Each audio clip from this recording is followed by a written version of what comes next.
जय श्री कृष्ण मित्रों, कैसे हैं आप सभी। आशा करते हैं आप सभी स्वस्थ व प्रसन्नचित होंगे। मित्रों, आज फिर एक नई ज्ञानवर्धक कहानी आप सभी के लिए लेकर आए हैं। मित्रों, आप सभी से निवेदन है, वीडियो को पूरा और अंत तक देखना है, क्योंकि आधा अधूरा ज्ञान हमेशा नुकसानदायक होता है। मित्रों, एक उल्लू ने बताया कि चाहे कोई कितना ही सगा हो, अपनी पत्नी को इन दो लोगों के साथ अकेला कभी मत छोड़ना, नहीं तो वह आपकी औरत की यह चीज ले लेगा।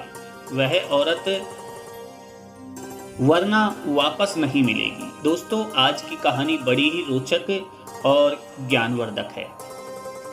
चलिए जानते हैं उन दो बातों के बारे में जिन्हें हमें दूसरे के हाथ में नहीं देनी चाहिए। चाहे कोई कितना ही सगा, कितना ही प्यारा क्यों ना हो, दूसरे के हाथ में देने पर यह फिर वापस नहीं मिलती है, इस्तेमाल कर लेता है, जो कि कड़वा है पर सच है। मित्रों, आज का वीडियो, आज की जानकारी बहुत ही महत्वपूर्ण है, जीवन में प्रेरणा देने वाली है।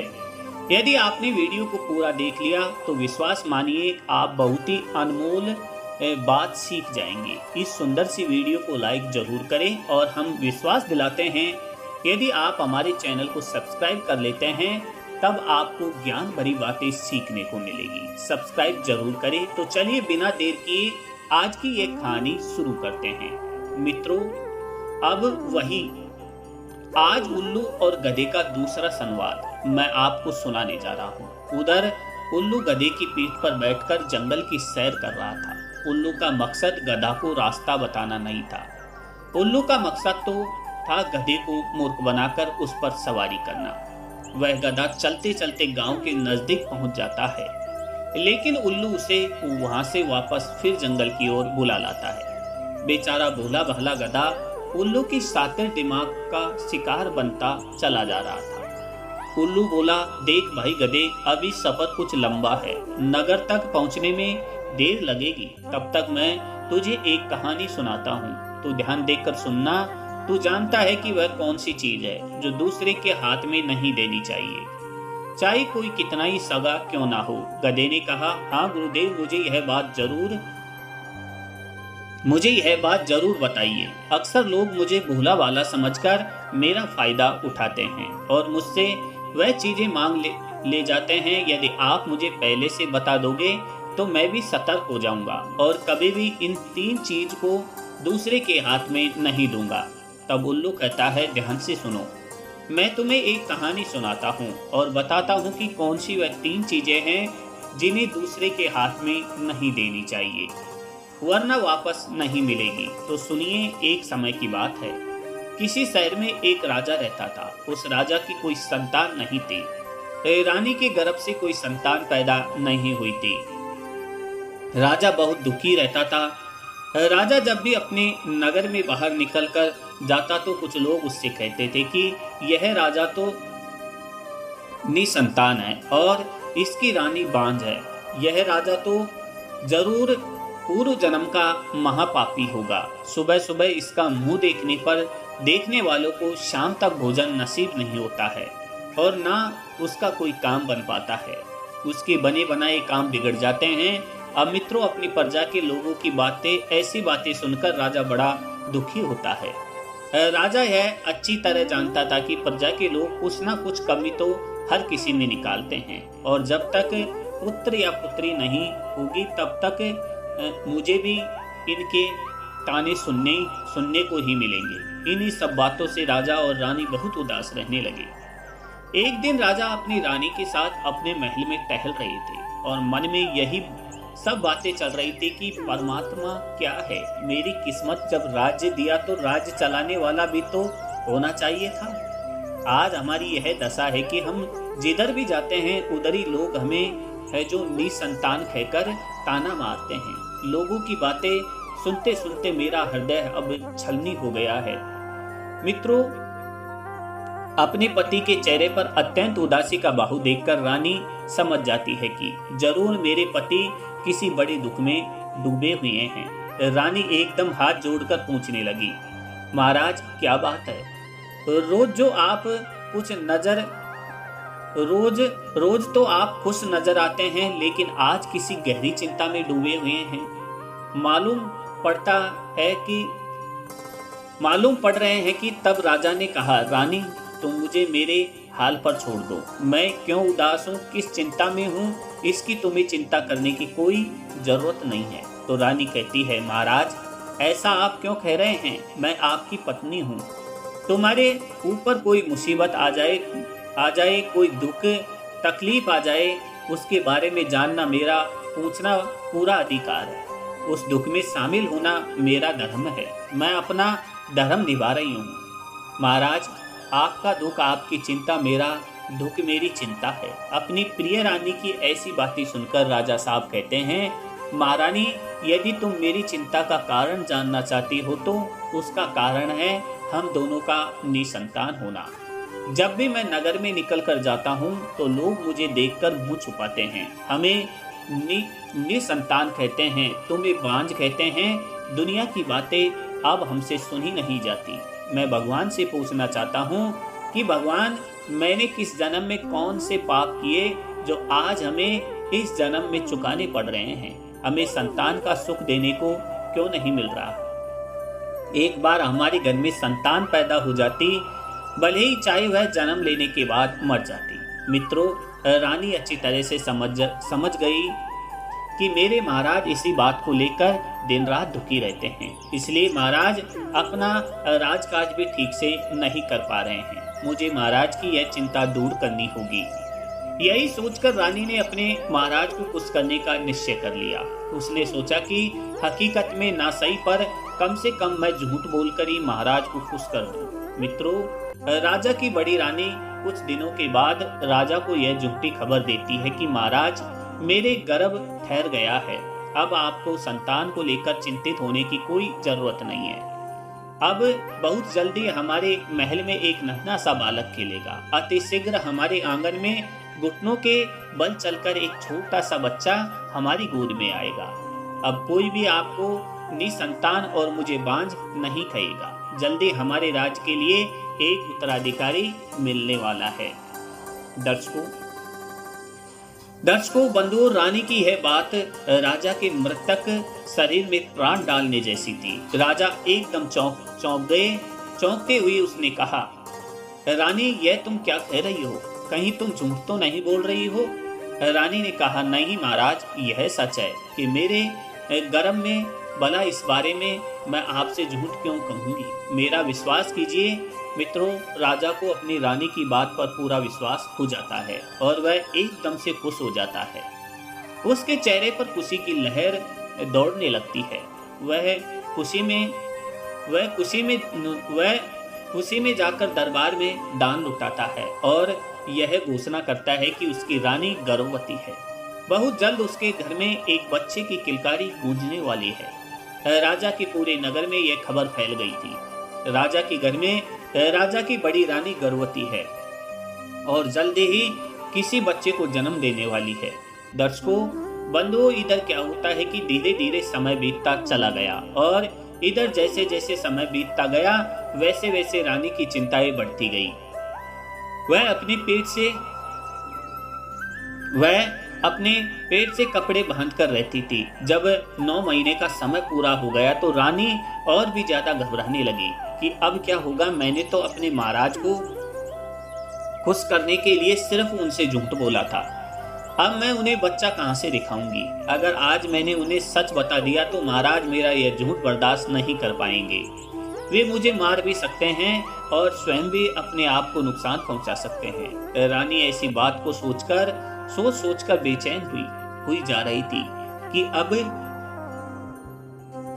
मैं क्या करूंगी। रानी यह सोचकर बहुत दुखी थी और भगवान से प्रार्थना कर रही थी कि हे प्रभु, हमारी और हमारे महाराज की रक्षा करना। हमें कोई ऐसी युक्ति सुझा देना जिससे हमारी लाज बच जाए और महाराज के प्राण भी, क्योंकि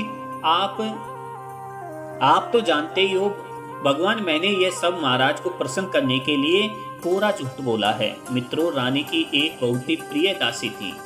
रानी ने उस दासी से कहा, बहन, अगर तुम मेरा साथ दो तो मैं महाराज को कुछ दिन तक झूठ बोलकर बहलाकर खुश करने का प्रयास करूंगी। मित्रों, यह बात दासी पहले से जानती थी कि रानी की कोख में कोई बच्चा नहीं है। दासी के दोनों हाथ अपने हाथों में पकड़कर रानी उसे मनाने लगी। कहने लगी, मेरी प्यारी बहन, यदि तुम मेरा साथ दोगी तो मैं महाराज की खुशी जिंदा रखूंगी। मित्रों, दासी रानी के काम को करने में सहमत हो जाती है और कहती है, रानी जी, आप जैसा बताओगी मैं वैसा करने को तैयार हूँ। आपका यह गुप्त रहस्य सदैव गुप्त रहेगा। इसकी भनक किसी को भी नहीं लगेगी, चाहे मेरी जान क्यों ना चली जाए। पर मैं यह भेद राजा साहब को कभी नहीं बताऊंगी कि आपने राजा साहब से झूठ बोला है। अपनी दासी से सलाह मशवरा करने के बाद रानी ने राजा साहब को झूठी खबर भिजवाई। दासी ने जाकर राजा को यह खबर दी कि महाराज, बधाई हो, बड़ी रानी ने एक बड़े ही सुंदर पुत्र को जन्म दिया है। हे मित्रों, पर वहां तो पुत्र का कोई नामो निशान तक नहीं था। केवल राजा को खुश करने के लिए यह सब किया जा रहा था। झूठ पर झूठ रानी परोसे जा रही थी। राजा ने सुना कि हमारी बड़ी रानी ने एक बेटे को जन्म दिया है तो खुशी के मारे फूला नहीं समाया। राजा ने अपने दरबार में यह घोषणा कर दी कि पूरी खबर पूरे नगर में फैला दी जाए। राजा की व्याकुलता अपने बच्चे को देखने के लिए बढ़ती जा रही थी। राजा एकदम सुपुत्र को देखने के लिए महलों की तरफ दौड़ पड़े। रानी भी यह जानती थी मित्रों कि महाराज बच्चे को देखने जरूर आएंगे, इसलिए रानी ने पंडित को सिक्का पढ़ाकर और उसे बहुत सारा धन देकर खेलवाया। साहब, आप अपने पुत्र के दर्शन नहीं कर सकते। राजा ने पूछा, ऐसा क्यों? हम अपने बच्चे के दर्शन क्यों नहीं कर सकते? तब पुरोहित कहता है, महाराज, अगर आप इस समय अपने बच्चे के दर्शन करेंगे तो आपके लिए बहुत बड़ा दोष लग जाएगा। बच्चे के प्राण भी संकट में पड़ सकते हैं, इसलिए पुत्र को देखने की जिद ना करो। पुत्र आपका है और आपके महलों में रहेगा। आपको तो यही सबसे बड़ी खुशी होनी चाहिए। भगवान की कृपा से इतनी बड़ी खुशी मिली है तो कम से कम उसका आप धैर्य बनाकर रखिए। हे राजन, जब वह लड़का बड़ा हो जाएगा और जब लड़का शादी के लायक हो जाएगा, जब आप अपने पुत्र का विवाह करेंगे, तब आप अपने पुत्र को देख सकते हैं। मित्रों, अपने कुल पुरोहित की बात सुनकर पहले तो बहुत दुखी हुआ कि सोचा चलो कोई बात नहीं, घर में संतान तो है ही, हो ही गई है, लड़का तो हमारा ही है, कभी ना कभी तो देखने को मिल ही जाएगा। मुझे लोग अब ताने नहीं देंगे, कोई मुझे निसंतान नहीं कहेगा। हमारा बेटा जब बड़ा हो जाएगा और जब हम उसकी शादी करेंगे तब हम उसे देख लेंगे। कुल पुरोहित की बात सुनने के बाद राजा संतोष धारण करके राज दरबार की तरफ निकल जाता है और दरबार में पहुंचकर खूब दान लुटाता है। मित्रों, उधर रानी महलों में बैठकर बहुत रोती है कि मैंने अपने महाराज को झूठी खुशी देकर अच्छा नहीं किया। पुत्र की शादी तक तो मैं बची रहूंगी, उसके बाद क्या होगा, यही सब सोचकर रानी का कलेजा बैठा जा रहा था। दासी ने कहा, रानी घबराइए नहीं, अब पुत्र के जवान होने तक तो तसल्ली रखिए, उसके बाद फिर कोई रास्ता भगवान जरूर निकाल लेंगे। मित्रों, इस प्रकार दासी ने रानी को समझा दिया। इधर समय गुजरता रहा, धीरे धीरे 20 साल बीत जाते हैं। इधर राजा को लग रहा था कि हमारा पुत्र अब तो जवान हो गया, जन्म हुए 20 साल हो गए। राजा ने चारों तरफ इस बात का ऐलान कर दिया कि हमारा राजकुमार विवाह के योग्य हो गया है। राजा का यह फरमान सुनकर राजकुमार के रिश्ते आने लगे। कई राजा महाराजाओं के यहाँ से नाई पंडित आए और राजा से शादी करने के बारे में बात की। कहने लगे, महाराज, आप अपने राजकुमार को दिखाइए, हम अपनी राजकुमारी का रिश्ता तुम्हारे राजकुमार के साथ तय करने आए हैं। जब राजकुमार की शादी वाले आए तो राजा तत्काल अपनी रानी के कक्ष में पहुंच जाता है और बोला कि यह हमारे पुत्र की विवाह करने वाले आए हैं, तुम्हारी आज्ञा हो तो मैं बेटी की शादी के लिए हाँ कर दूं। बेटी का विवाह तो एक ना एक दिन करना है और मुझे भी बहुत इस बात की उत्सुकता है कि जल्दी से जल्दी मेरे बेटे का विवाह हो जाए तो मुझे उसके मुख का दर्शन देखने को मिल जाएगा। हे रानी, कई देशों के नाई पुरोहित आए हैं और वे हमारे राजकुमारों को देखना चाहते हैं। हे रानी, मुझे ना सही तो कम से कम उन लोगों को राजकुमार को दिखाई दो। और मित्रों, रानी अब कैसे कह दे कि पुत्र तो है ही नहीं। अब तो रानी ने फिर बहाना बना दिया, फिर झूठ बोल दिया कि महाराज आपकी यह बात सही है, क्योंकि रिश्ता करने वाले जब लोग आएंगे तो उनको लड़का तो दिखाना ही पड़ेगा, लेकिन एक बात बहुत बड़ी है। राजा कहने लगे, वह कौन सी? तब रानी ने कहा, महाराज क्षमा करना, हमारे कुल पुरोहित का कहना है कि मैंने कुल पुरोहित से पूछा था तो उन्होंने बताया कि लड़का अगर यहाँ दिखा दिया तो बहुत बड़ी हानि हो जाएगी, हो सकता है लड़के की मृत्यु हो जाएगी। जिसको विवाह करना है वह इस शर्त पर करके जाए कि लड़का जब दूल्हा बनकर ससुराल जाएगा तो वहीं देखने को मिल जाएगा। जिसको बिना देख के रिश्ता तय करना है वह कर जाए, अन्यथा वापस चला जाए। रानी की बात को सुनकर के राजा फिर वापस चला जाता है और जो रिश्ता लेकर के आए थे उनसे जाकर के कह दिया कि भाई लोग क्षमा करना, बिना देखे ही अगर आप रिश्ता तय करना चाहते हैं तो हम करने को तैयार है, क्योंकि हमारे कुल पुरोहित का कहना है अगर लड़का अभी दिखा तो बहुत बड़ा अपशकुन हो जाएगा, लड़के के लिए कुछ भी हो सकता है, इसलिए लड़का यहाँ नहीं दिखाया जाएगा, लड़का सीधा विवाह मंडप में दिखाया जाएगा। अगर आपको यह मंजूर है तो आप हमारे पुत्र के साथ रिश्ता कर सकते हैं, वरना मेरी मजबूरी है। अब मित्रों, यही बात राजा ने उन सभी देशों के नाई और पुरोहितों के सामने रखी। ये बात सुनकर कि वहां से वे सब लोग वापस चले जाते हैं। मित्रों, संयोग से एक राजा ऐसा आता है जो बिना राजकुमार को देखे ही अपनी बेटी का रिश्ता तय करने के लिए चला जाता है। बोला, कोई बात नहीं, लड़का मंडप में तो देखने को मिल ही जाएगा, तो वहाँ देख लेंगे, इसमें क्या है। मित्रों, वही होता है, वह राजा जो था वह अपनी बेटी का रिश्ता उस लड़के से तय करके अपने घर को चला जाता है। फिर लड़के से जो सिर्फ राजा की कल्पनाओं में था, जिसका अभी जन्म भी नहीं हुआ था, उधर घर जाकर के राजा अपने विवाह की तैयारियां करने लगता है। इधर राजा सारी बात अपनी रानी को जाकर बताता है कि एक राजा ने अपनी बेटी का रिश्ता हमारे पुत्र के साथ तय कर दिया है और विवाह की तारीख भी पक्की हो चुकी है। अब हम अपने पुत्र का बड़ी धूमधाम से विवाह करेंगे। मित्रों, अपने राजा की बात को सुनकर के रानी ने कुछ जवाब नहीं दिया। कहने लगे, ठीक है, हम तैयार हैं, तुम विवाह की तैयारी करो और बेटी की शादी बड़ी शान से करने के लिए जाओ। राजा के साथ कुछ समय बिताने के बाद राजा अपने दरबार को आ जाता है। इधर रानी को बड़ा दुख होता है। रानी ने अपनी दासी को बुलाया और रानी बहुत रोई। कहने लगी, बहन, अब तो हमारे पुत्र का विवाह भी हो गया है, तारीख भी निश्चित हो गई है, अब बताओ मैं क्या करूं? इस बात को मैं कैसे छुपाऊं? अब मैं कैसे जिंदा रहूंगी? हे दासी, मैंने ऐसा झूठ काहे को बोला? मैंने ऐसा झूठ बोल करके अपने पति को खुश क्यों किया, जिस झूठ में मैं ही फंसते चली जा रही हूँ। मित्रों, दासी उस रानी के लिए धैर्य बंधा रही थी और कहती है, रानी, जब आपने झूठ बोला है तो भगवान से प्रार्थना करो कि आपका झूठ पकड़ा ना जाए। परमात्मा कोई ना कोई रास्ता हमें जरूर दिखा देंगे। मित्रों, इधर जब शादी की तारीख आती है तो राजा बारात को सजाते हैं। अपने पुत्र का विवाह करने के लिए बारात को लेकर चलने की तैयारी करते हैं। राजा ने अपने रिश्तेदारों में हर जगह खबर भिजवाई।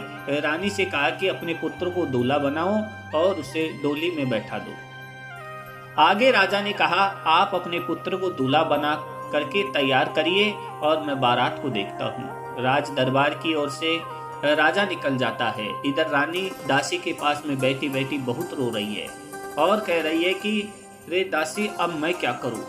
फिर रानी और दासी ने सलाह मिलाई। रानी ने कहा कि दासी, मेरे दिमाग में एक बात आती है, अब जो होगा सो होगा, लेकिन हमें यह रहस्य, यह भेद छुपाना तो पड़ेगा ही। तुम एक काम करो, एक आटे का दूल्हा बनाओ और उसे सजाकर अच्छी तरह से पालकी में बैठा दो। सबसे कह दो कि यह पालकी कहीं रास्ते में खोलकर कोई भी ना देखे। पालकी सीधी विवाह मंडप में ही खोली जाएगी। मित्रों, वही होता है। दासी ने आटे की एक गूंथ बनाई और उसका एक दूल्हा बनाया और दूल्हा बनाकर उसको सजाकर उसकी पालकी में बैठा दिया गया। पालकी भी चारों तरफ से बंद कर दी और पालकी में राजकुमार बैठा हुआ है जो सिर्फ आटे का है और पालकी को चारों तरफ से बंद कर दिया गया। इधर बड़ी धूमधाम से महाराज बारात के साथ प्रस्थान करते हैं और इधर वह पालकी लेकर कहार चलते हैं। रानी ने कहलवाना की खोल कर नहीं देखेगा। महाराज से भी कह दिया कि इस पालकी का ध्यान रखना, इस पालकी को कोई भी रास्ते में नहीं खोले। अगर किसी ने इसे खोलकर देख लिया तो महाराज आपके पुत्र की मृत्यु भी हो सकती है, यह कुल पुरोहित का कहना है। जवाब दिया, ठीक है राजा। इस बात के लिए मित्रों तैयार हो जाता है और सबको सूचित कर देता है कि हमारी पालकी रास्ते में कोई खोलकर नहीं देखेगा। 4 कहार उस पालकी को उठाते हैं और बारात के साथ उसे लेकर चलने लगते हैं। चलते चलते जब बारात एक जंगल से होकर गुजरती है, काफी लंबा सफर चलकर आई थी, इसलिए सभी सेना बाराती थक चुके थे। उन्होंने सोचा कि चलो थोड़ी देर वृक्ष के पास विश्राम कर लेते हैं। राजा ने बारातियों को आदेश दिया कि पालकी को यहीं रख दो और विश्राम करने के बाद मैं थोड़ी देर के बाद फिर यहाँ से आगे को बढ़ेंगे। प्रिय दर्शकों, वही होता है। कहारों ने एक वृक्ष के पास में उस पालकी को रख दिया। इधर क्या होता है, जहाँ कहार ने एक अलग वृक्ष के पास में पालकी रखी हुई थी, उसी पेड़ के पास में एक बिल था। इच्छाधारी नाग नागिन का जोड़ा रहता था। नागिन ने जब पालकी की ओर देखा तो अपने पति नाग से कहने लगी, अरे ये कैसी, इसमें तो दूल्हा ही नहीं है। देखो ना, इसमें तो आटे का दूल्हा बनाकर बैठा दिया है। मित्रों, यह बात सुनकर के नागिन ने अपने पति नाग से कहा कि पिया जी, इस संसार में बहुत बड़ा अंधेर है। नाग बोला, कैसा अंधेर है? तब वह नागिन कहती है, पिया जी, इस पालकी में दूल्हा नहीं है और बिना दूल्हे की कैसी बारात, और यह बारात तो ऐसी है जो बिना दूल्हे के ही जा रही है। और जब यह बारात बिना दूल्हे के वहां पहुंचेगी तो सोचो इनका क्या हाल होगा। इतना बड़ा अंधेर तो मैंने आज तक नहीं देखा जो बिन दूल्हे के जा रही हो।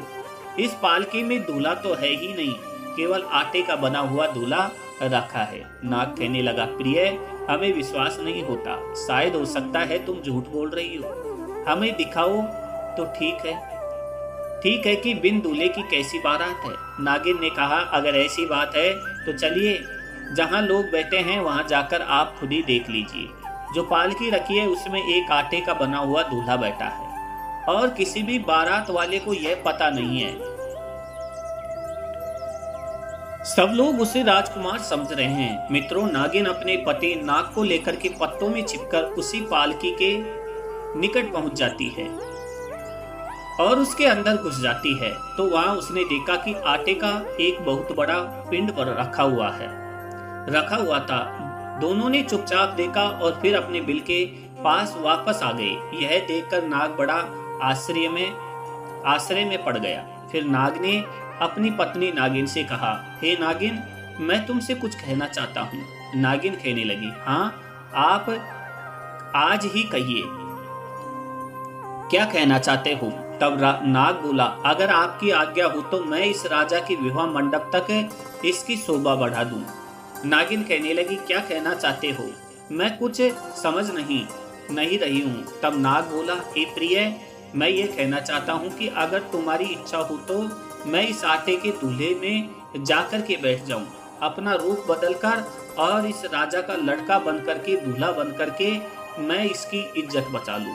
अब आप ही बताइए, अगर यह बिना दूल्हे की बारात लेकर वहां जाएगा और वहां जब यह पालकी खुली जाएगी, जब इसमें से दूल्हा नहीं निकलेगा तो राजा की कितनी बड़ी बदनामी होगी। और जहां यह राजा अपने पुत्र का विवाह करने के लिए जा रहा है, उस राजा की भी बड़ी बदनामी होगी।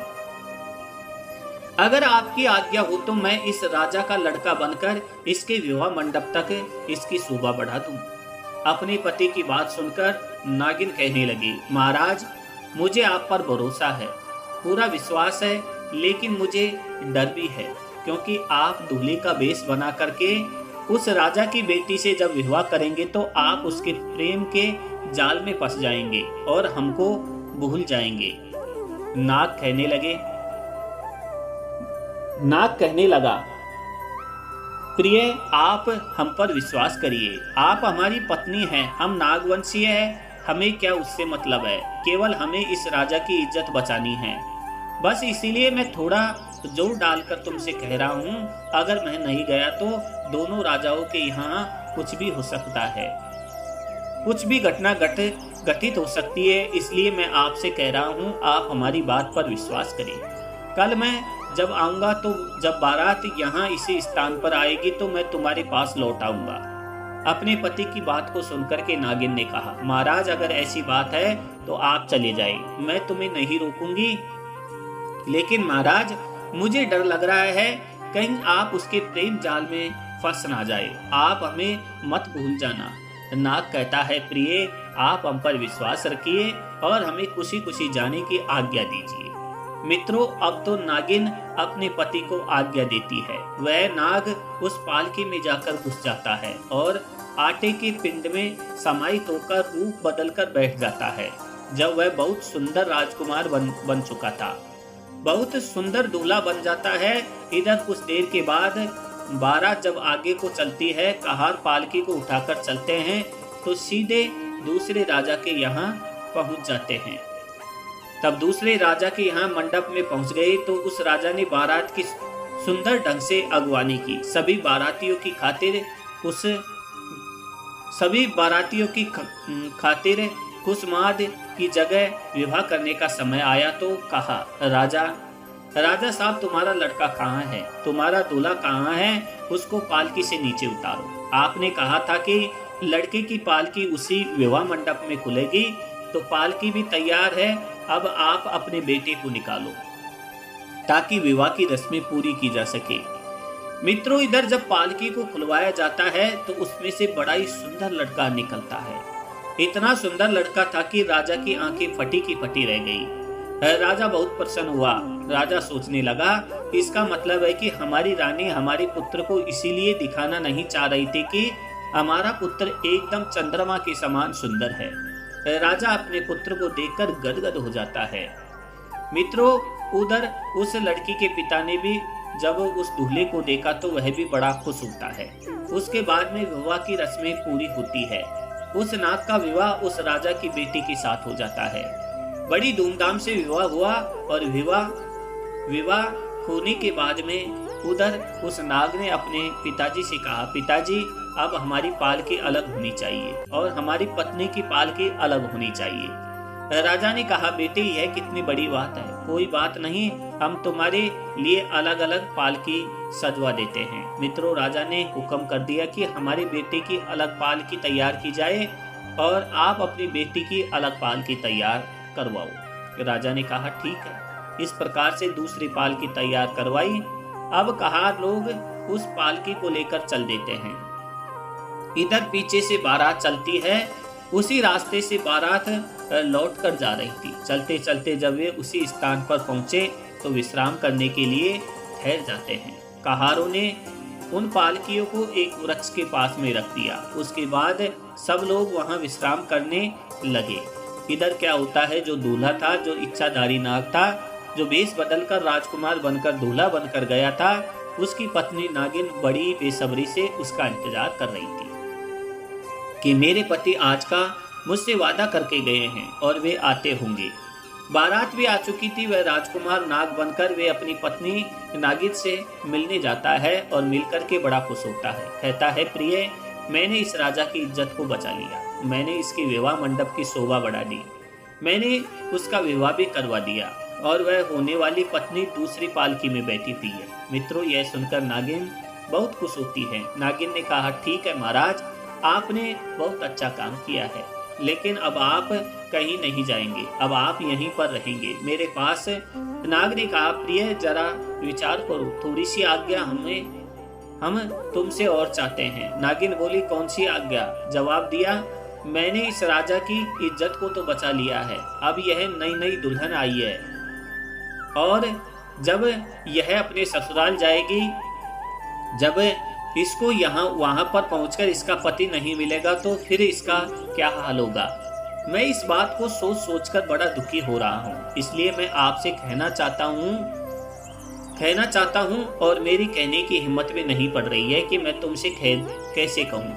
तब नागिन ने कहा, इसमें हमें कोई मतलब नहीं, कुछ भी हो, लेकिन आपने इस बारात की शोभा बढ़ा दी। अब आप हमको छोड़कर के यहाँ से नहीं जाओगे। नाग फिर कहा, प्रिय देखो, आप परेशान ना हो, जरा विचार करो। अगर यह लड़की वहां जाकर के अपने पति को नहीं देखेगी तो फिर इस बेचारी का क्या हाल होगा। यह तो रो रो कर मर जाएगी। मैं तुमसे विनती करता हूँ, ज्यादा नहीं तो सिर्फ 2 दिन के बाद मैं आपके पास लौट आऊंगा। जब यह लड़की आपके अपने मायके के लिए चली जाएगी तब इसके पीहर वाले इसको पीहर ले जाएंगे, तब मैं आपके पास चला आऊंगा। केवल 2 दिन की हमें आज्ञा दे। प्रिय दर्शकों, मेरी बात पर विश्वास करो, मैं तुम्हें धोखा नहीं दूंगा। मैंने उस दिन भी कहा था कि हम लोग नागवंशी है, इसलिए हम तुम्हें धोखा नहीं देंगे। अपने पति की बात को सुनकर कि वे नागिन बड़ी खुश होती है और कहती है कि हे पिया जी, आज हमें विश्वास हो गया है कि तुम हमसे झूठ बोल रहे हो। हमको धोखा देकर कि तुम चले जाओगे, तुम हमें भूल जाओगे, हमको तड़पता हुआ छोड़ करके तुम जाना चाहते हो, इसलिए तुम जाने की बार बार हमसे जिद कर रहे हो। मित्रों, नागिन ने अपने पति से बहुत विनती की, लेकिन नाग उसे बार बार समझाने लगा और कहा कि मैं तुम्हें वचन देता हूँ कि मैं लौट करके तुम्हारे पास जरूर आऊँगा, मुझे उसमें कोई मतलब नहीं है। 2 दिन की आज्ञा हमें दे दो, मैं तुम्हें धोखा नहीं दूंगा। मित्रों, इस प्रकार वह नाग अपनी नागिन को समझाता है और नागिन से आज्ञा लेकर दूल्हा बनकर फिर उसी पालकी में जाकर बैठ जाता है। इधर मेरे बंधुओं, उधर जो रानी थी वह मंदिर में जाकर के भगवान से अरदास लगाती है, प्रार्थना करती है, हे प्रभु मेरी रक्षा करो, मेरी लाज बचा लो। मैंने तो अपने पति को कुछ करने के लिए झूठ बोल दिया था, लेकिन हमें यह नहीं मालूम था कि बात यहाँ तक पहुँच जाएगी। अब मैं क्या करूँ, मेरी लाज बचाओ भगवान, नहीं तो मैं मर जाऊंगी। मित्रों, इस तरीके से पूरी रात उस रानी ने रोते रोते उस मंदिर में निकाल दी। सवेरा हो गया, दिन निकल आया, लेकिन रानी अकेली उस मंदिर में बैठी रोती रही। मित्रों, यह बात केवल दासी को मालूम थी कि रानी कहाँ है, किसी को नहीं मालूम थी। इधर राजा अपने पुत्र वधू और पुत्र की पालकी को लेकर अपने घर आता है और इधर जब दास पलायन बारियों ने उस पुत्र को देखा तो उसे देखकर बहुत प्रसन्न हुए। सोचने लगे कि रानी इसलिए अपने पुत्र को नहीं दिखाना चाहती थी क्योंकि उसका पुत्र बहुत सुंदर है। जब उससे दासी ने देखा कि राजा का पुत्र भी आया हुआ है, उसे तो मालूम ही था कि रानी का कोई पुत्र नहीं है। फिर दासी ने कहा कि पुत्र दुल्हन के साथ में आया है, तो उस दासी की आंखें चौंधा गई। वह आश्चर्य में पड़ गई, उसके लिए भी खुशी का कोई ठिकाना नहीं था। वह दासी भागकर मंदिर में जाती है और मंदिर में उधर रानी माता पटक रही थी, भगवान से अरदास लगा रही थी। दासी मंदिर में पहुंची और रानी को सारी बात बताती है कि रानी, भगवान ने तुम्हारी सुन ली, तुम्हारी पुत्र वधू तुम्हारे पुत्र के साथ ब्याही है और तुम्हारा पुत्र बहुत सुंदर है, सब उसे देखने के लिए आए हैं। मित्रों, रानी ने जब अपनी दासी के मुख से यह बात सुनी तो वह बार बार भगवान को धन्यवाद करने लगी। खुशी के आंसू झलक आए और भगवान को धन्यवाद करने के बाद दासी के साथ में वह रानी घर पर आती है और अपनी पुत्र वधू को बड़े सम्मान सहित घर में बुलाकर ले जाती है। अपने बेटे को सीने से लगा लेती है, कलेजे से चिपका लेती है, क्योंकि उसने तो झूठ बोला था। उसने सोचा यह प्रभु का प्रसाद है। मित्रों, उस राजा के लिए खुशी का कोई ठिकाना नहीं था।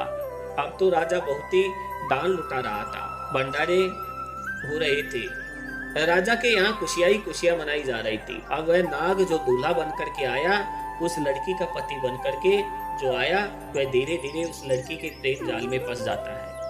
उस लड़की के प्रेम में फंसकर धीरे धीरे वह अपनी नागिन को भूलने लगता है। 2 दिन की कहकर आया था, यहाँ तो महीनों से बीत गए, लेकिन वह लौटकर अपनी नागिन के पास नहीं पहुंचा। उसने अपनी इच्छाधारी नागिन को बुला दिया। उसके प्रेम जाल में वह इतना फंस गया कि वह अपनी नागिन को बिल्कुल भूल चुका था। इधर जब 2 महीने का समय हो जाता है, नाग लौटकर अपनी नागिन के पास नहीं आता है, तो बेचारी नागिन इंतजार करते करते जंगलों में भटकती है, ढूंढती है, फिर ढूंढती फिर रही है कि हमारा पति अभी तक क्यों नहीं आया। इधर इंतजार करते करते जब 2 महीने बीत गए तो नागिन को बड़ा दुख होता है और वह नागिन क्रोधित होकर उस राजा के घर को चल देती है। सोचती जा रही थी कि मैं उसे जिंदा नहीं छोड़ूंगी, उस स्त्री को और अपने पति को भी जीवित नहीं छोड़ूंगी। ऐसा विचार करके वह नागिन उस जंगल में भटकती हुई जा रही थी। उधर मित्रों क्या हुआ, वो नाग जानता था कि वह नागिन मुझे ढूंढती हुई यहाँ तक जरूर आएगी, इसलिए उसने अपने पिता से कहकर राजमहल के चारों ओर बड़ी सी गहरी सी खाई खुदवा दी थी और उसमें पानी भरवा दिया। राजा ने पूछा, बेटा ऐसा क्यों कर रहे हो? तो राजकुमार ने कहा, पिताजी हम अपने महल की सुरक्षा के लिए ऐसा करवा रहे हैं। अब तो महल के चारों ओर खाई खुदवा दी गई, उसमें जल भर दिया। वह इच्छाधारी नाग विचार करता है कि हमारी नागिन शायद अब महल के अंदर नहीं आ पाएगी। वह उस लड़की के प्रेम में इस कदर फंस गया था कि अब वह वहां से जाना ही नहीं चाहता था। सोचता था कि इतनी सुंदर पत्नी मिली है, अब इसके साथ ही पूरी जिंदगी बिताऊं, क्योंकि यहाँ के जो माँ बाप है वह भी मुझे बहुत प्रेम करते हैं। अगर मैं चला जाऊंगा तो ये लोग कैसे रहेंगे और ये बेचारी कैसे रहेगी। इस प्रकार निश्चित होकर वह राजकुमार अपनी पत्नी के साथ राजमहल में रहने लगा। उधर मेरे बंधु, वह नागिन उस लड़की को डसने के लिए चलती है। राजा के राजमहल के पास आती है तो उसने क्या देखा कि महल के चारों ओर बड़ी गहरी खाई खुदी हुई है जिसमें पानी भरा है। नागिन समझ गई कि इसका मतलब क्या है, हमारे पति ने हमें मरवाने के लिए यह जाल बिछाया है। अब तो उसे और भी ज्यादा गुस्सा आया, सोचने लगी कि मैं अपने पति को जीवित नहीं छोड़ूंगी। मित्रों, नागिन इधर उधर रास्ता ढूंढती है कि कोई रास्ता मिल जाए तो मैं महल के अंदर चली जाऊं, उस लड़की के पास में पहुंच जाऊं। कुछ समय के बाद में थोड़ी सी जगह राजमहल में जाने के लिए उस नागिन को मिल जाती है। उसी के रास्ते वह नागिन जो थी वह महल के अंदर पहुंच गई। नागिन ने देखा कि उसका पति उस लड़की के साथ पलंग पर आराम से सो रहा था।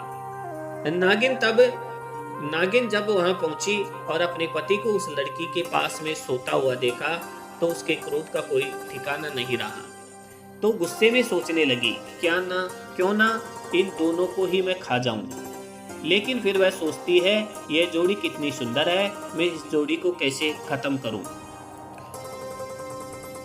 मित्रों, अगर अपने पति को डस लेती हूँ, पति को मारती हूँ, तो इस लड़की का क्या होगा? यह पति के बिना मर जाएगी। अगर मैं इस लड़की को डस लेती हूँ और लड़की मर गई तो हो सकता है इसके प्रेम जाल में फंसे होने के कारण मेरे पति भी आत्महत्या कर ले। किसी ने सच कहा है, मनुष्य को अपने जीवन में यह सावधानियां बनाकर रखनी चाहिए। कोई कितना भी सगा हो, यह 3 चीजें कभी उसके साथ में नहीं देनी चाहिए। नंबर 1, स्त्री को अपने पति दूसरी पत्नी को नहीं देना चाहिए और पुरुष को अपनी स्त्री दूसरे पुरुष को नहीं देनी चाहिए, वरना यह वापस नहीं मिलेंगे। अगर वापस मिल भी गई तो फिर पहले की तरह कभी नहीं हो पाएंगे। नंबर 2, धन, अपना कमाया हुआ धन कभी दूसरे के हाथ में नहीं देना चाहिए। दूसरे के हाथ में पहुंचा हुआ धन मिलने में बड़ी कठिनाई होती है और वह कभी समय पर काम नहीं आता। इसलिए अपने धन की अपने ही पास व्यवस्था करें। नंबर 3, बिना पढ़ी पुस्तक की विद्या, यह भी समय पढ़ने पर कभी काम नहीं आती है। यह 3 चीजें कभी मनुष्य को दूसरे के हाथ में नहीं देनी चाहिए। इस बात को गांठ बांध लो मित्रों, बांध लो। नागिन सोचने लगी, हाय मैं कहीं की नहीं रही, मैं तो विधवा हो गई। मैंने जानबूझकर अपने पैर में कुल्हाड़ी मार दी। मैंने अपने हाथों से ही अपना पति दूसरे को दे दिया। भलाई का बदला मुझे कितना अच्छा मिला है।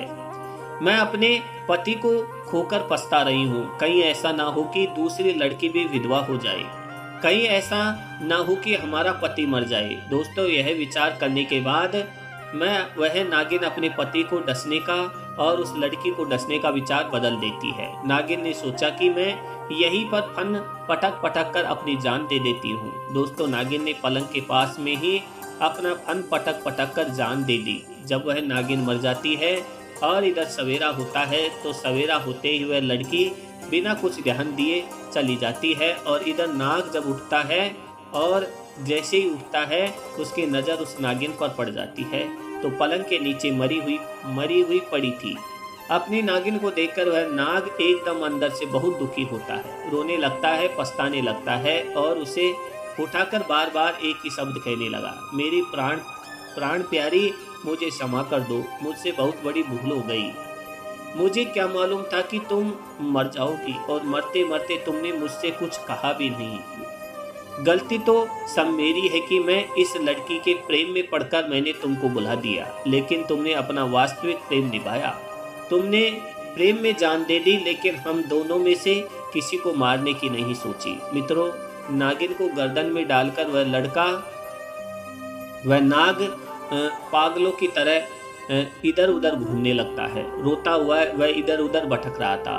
उधर गधे की पीठ पर बैठा हुआ उल्लू कहता है कि हे गधे, इस प्रकार से वह राजकुमार बना हुआ नाग पागलों की तरह हे प्यारी करता हुआ रोता हुआ घूम रहा था। उल्लू बोला, हे गधे भाई, इसलिए मनुष्य को ये 3 चीजें कभी दूसरे के हाथ में नहीं देनी चाहिए। गधा कहने लगा, गुरुदेव, आपकी कहानी वास्तव में बड़ी रोचक थी और आपकी कहानी से बहुत ज्ञान सीखने को मिला है। सफर भी बहुत अच्छा कटा है। अब यह बताइए कि नगर के नज़दीक बहुत पहुंच पाए हैं, नहीं तो? उल्लू कहने लगा, गधे भाई, क्या बताए, हम तो तुम्हें कहानी सुनाने में लग रहे हैं, इसलिए हमें कुछ ध्यान नहीं रहा। अब हम दूसरे रास्ते पर आ गए हैं, थोड़ा विश्राम कर लो, फिर आगे के लिए चलेंगे। मित्रों, इस प्रकार से वो उल्लू उस गधे को जंगल में गोल मोल घुमाए जा रहा था। गधे का और उल्लू का सफर कहाँ तक चलता है, कहानियों के माध्यम से मैं आपको आगे पहुंचा दूंगा। मिलते हैं आपसे उल्लू और गधे के संवाद में तीसरी कहानी में। इंतजार कीजिए। आप सभी का बहुत बहुत धन्यवाद। तो मित्रों, ये थी आज की कहानी। आज की कहानी आपको कैसी लगी मित्रों, हमें कमेंट्स बॉक्स में जरूर भेजिए। साथ ही साथ मित्रों, यदि आप इस चैनल पर नए जुड़े हैं तो चैनल को सब्सक्राइब अवश्य कर लीजिए। साथ ही साथ बेल आइकन को जरूर ऑन कर लीजिए।